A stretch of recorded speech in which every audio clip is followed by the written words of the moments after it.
В республике наблюдается наплыв в пункт отбора на военную службу по контракту. Об этом поговорим сегодня в программе «Интервью». Здравствуйте, я представляю гостя в студии, Фадис Султанов, офицер по тестированию, как раз-таки пункта отбора на военную службу по контракту Республики Башкортостан. Фадис Марсович, здравствуйте. Здравствуйте. Как думаете, вот с чем связан этот наплыв? Потому что у нас, в принципе, да, в пункт отбора мы периодически приезжаем к вам, снимаем репортажи, но именно сейчас какой-то вот наплыв наблюдается. Как думаете, с чем связан? Ну, я считаю, что активный наплыв и активное, так скажем, вовлечение граждан в вопросе к поступлению на военную службу по контракту является то, что у нас буквально в начале мая прибыла сюда выставка вооружения военной техники стран НАТО, захваченной группировкой войск «Центр», и тем самым граждане могут воочию увидеть то вооружение, которое против нас оно воюет. Конечно же, начиная от, так скажем, от младших, да, ребят, которые там просто воодушевлением таким смотрят, и, конечно, заканчивая уже взрослым поколением, они видят это все. И, конечно же, молодые люди, в котором, уже зрелом возрасте, они интересуются вопросом поступления на военную службу и вообще уточняют, конечно же, льготы и гарантии. Какие имеются льготы и гарантии от Республики Башкортостан, так и федерального уровня. Конечно, у нас в республике более 40 мер поддержки.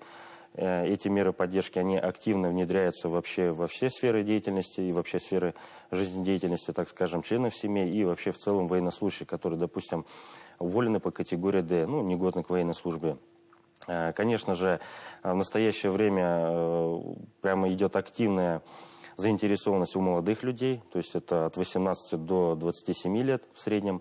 То есть это, наверное, сказывается то, что большая часть, наверное, сейчас участвующих в специальной военной операции, это их братья, допустим, отцы, дяди. То есть таким образом у них поднимается высокомотивационная составляющая, то есть охота помочь своему родственнику, другу, соседу. Зачастую они к нам подходят и спрашивают, могу ли я попасть, допустим, в ту или иную часть, потому что у меня там проходит службу дядя. Конечно же, мы учитываем все эти пожелания и стараемся туда направить данного гражданина в ходе уже изъявившего его, так скажем, желания. Фадис Марсович, а может прийти и подписать контракт человек, который не служил, у которого, может быть, нет опыта, но вот сейчас появилось желание? Конечно, безусловно, мы таких граждан рассматриваем вне зависимости от какой-либо ситуации. Мы даже, допустим, также на месте можем помочь в оформлении каких-либо документов, касаемо того, что если, допустим, у него утерян военный билет, у нас тесное взаимодействие с военным комиссариатом Республики Башкортостан. Если же утерян, допустим, там СНИЛС, ИНН, то есть сотрудники администрации по месту его проживания, конечно же, безусловно, они идут навстречу и быстро и оперативно все восстанавливают. Есть у нас такие же, также граждане, которые приезжают с других регионов. Были ребята из Хабаровского края, с Нижегородской области, с Нижнего Новгорода, извиняюсь. Вот, они приезжали, конечно же, были ряд проблем с документами. И все это, в принципе, на месте все решалось. У нас также они могут проживать определенное количество суток до момента, когда все это... Они завершат мероприятие отбора и уже в дальнейшем будут для прохождения службы. То есть именно в пункте отбора на военную службу по контракту у нас же есть центр, который находится в Черемушках, да, правильно? Да. Я понимаю, это центр «Защитник», это в режиме одного окна, все проходишь и оформляешь документы, и медосмотр здесь же, правильно? Да, все верно. В центре «Защитники» у нас созданы все условия.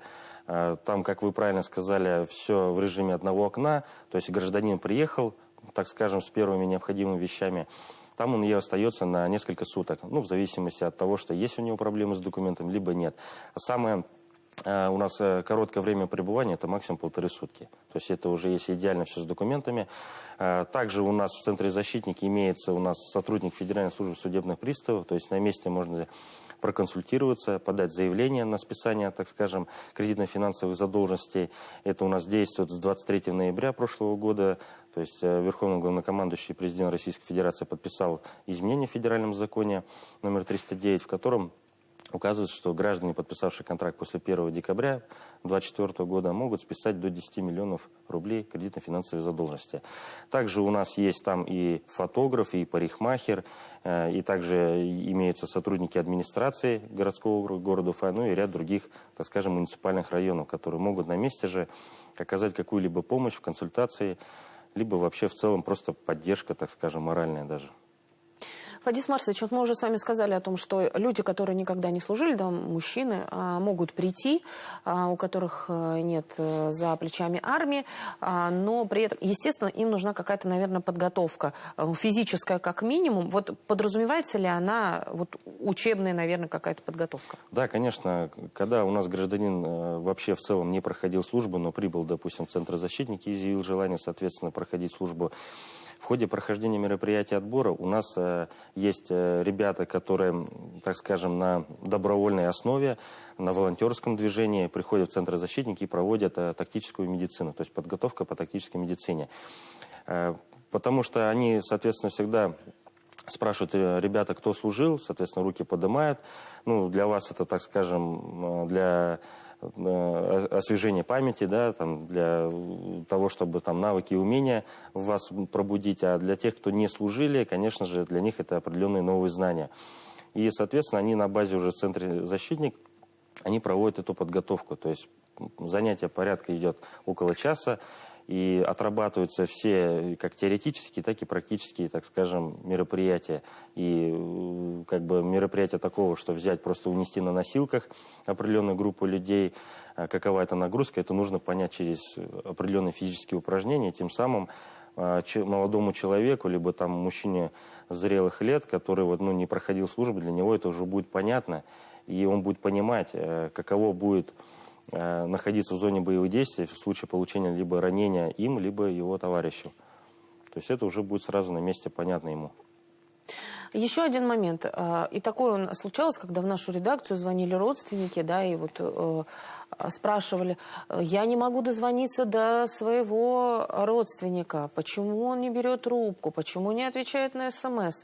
Вот давайте расскажем о том, что это, наверное, нормально, когда человек находится в зоне боевых действий? Да, безусловно. Это уже вошло, наверное, как в норму, потому что все-таки, ну, военнослужащий, находясь в зоне специальной военной операции, пользоваться устройствами, расширенными мультимедийными там возможностями он не может, потому что все-таки работают вражеские спутники, и таким образом может выдать геолокацию и как бы навести противнику по тому месту, где идет сигнал, ну, как бы проще простого.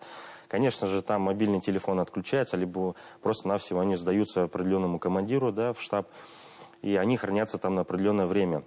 Когда ребята вышли из боевой задачи, соответственно, им телефоны, ну, раздаются. То есть есть возможность уже в дальнейшем потом позвонить своим родственникам и сообщить уже определенные новости. Фадис Марсович, расскажите о том, как поддерживают не только бойцов, но еще и их семьи. Мы об этом тоже по касательной обсуждали уже сегодня во время нашего интервью. Вот родные, близкие, семьи, какая им поддержка? Вообще поддержка членам семьи, она очень огромная, как со стороны, допустим, да, там сотрудников пункта отбора, военного комиссариата, вообще в целом от правительства Республики Башкортостан. Конечно же, когда молодой человек, либо там мужчина ушел в зону специальной военной операции, спустя некоторое время уже члены семьи обращаются к нам по вопросу, как мы можем, допустим, ту или иную меру социальной поддержки реализовать. Конечно, мы объясняем поэтапное вообще оформление, так скажем, той или иной вот гарантии, да, социальной гарантии. Прежде всего, конечно, мы направляем граждан в военный комиссариат для получения справки о том, что он является военнослужащим и проходит службу в зоне специальной военной операции. И в дальнейшем он уже, либо там она обращается уже в органы исполнительной власти с заявлением о том, что на основании такого-то указа главы Республики Башкортостан прошу предоставить ту или иную льготу. Ну и таким образом сотрудники администрации, они, конечно же, оперативно все стараются это отработать. У нас в республике, добавлю, действует больше 40 льгот для бойцов и для их семей. Еще один момент. Давайте поговорим о выплатах, которые полагаются бойцам. Может быть, не в таких точных суммах, да, но именно хотя бы образно, давайте скажем, да, вот округлим. Да, конечно. В настоящее время у нас единовременная выплата для граждан, подписавших контракт, является максимально 2 миллиона 300 тысяч рублей. Но тут есть определенные нюансы. Если гражданин проживает на территории городского округа города Уфа, он получает 1 миллион 200 тысяч рублей, это от главы Республики Башкортостан, плюс 700 тысяч рублей от главы администрации городского округа города Уфа, и плюс 400 тысяч рублей от президента Российской Федерации. То есть в совокупности 2 миллиона 300 тысяч рублей. Другой нюанс. Если граждане, проживающие в муниципальных районах Республики Башкортостан, получают 1 миллион 600 тысяч рублей и 400 тысяч рублей от президента Российской Федерации. Но также я хотел бы добавить, что есть ряд муниципальных районов, которые могут дополнительно тоже, так скажем, стимулировать граждан при подписании контракта. Тут, конечно же, все зависит от экономического потенциала какого-либо муниципального района. Но эта выплата тоже имеется. Фадис Марсович, давайте еще раз напомним, куда нужно обратиться, если у наших телезрителей возникло желание подписать контракт на военную службу, либо какую-то информацию уточнить. Куда нужно обратиться? Прежде всего, конечно же, необходимо обратиться в военный комиссариат по месту воинского учета, или по-простому по месту жительства, для того, чтобы уже уточнить определенные тонкости в плане того, что какие имеются на сегодняшний день документы, утерян ли, не утерян, допустим, военный билет. В каждом военном комиссариате, безусловно, у нас находится инструктор пункта отбора, который оперативно может отработать с ним вопрос. И если же в военном комиссариате возникают какие-то сложности, то можно прибыть уже сюда, в город Уфа, улица Элеваторная, 15, и там уже непосредственно отработать все вопросы касаемо поступления на военную службу по контракту.